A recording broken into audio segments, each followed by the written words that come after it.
Қызанақ танымал көкөніс. Олардың құрамында магний, кальций, йод, калий, фтор және С дәрумені бар.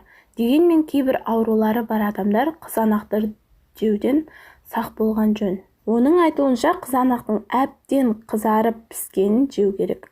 Қызанақты өткір кезеңдегі асқазан ішек жолдарының аурулары бар адамдар абайлап жегені дұрыс. Өйткені бұл өнімнің құрамындағы қышқылдар шырышты қабатқа теріс әсер етуі әбден мүмкін.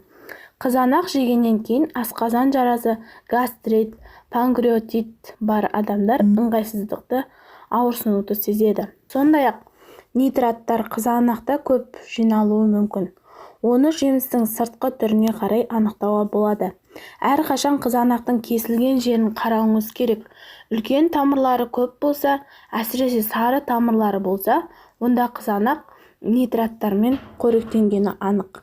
Әдетте мұндай тамырлар томаттың төменгі жағында айқын көрінеді. Осыған назар аударыңыз. Адам ағзасындағы нитраттар қауіпті нитраттар айналады. Олар тыныс алуды бұзады. Гемоглобинді оттегін тасымалдай алмайтын белсенді емес терге айналады. Жүрек, тамыр жүйесі аурулары бар адамдар үшін бұл қауіпті. Бұл жерде барлығы да адам денсаулығына байланысты.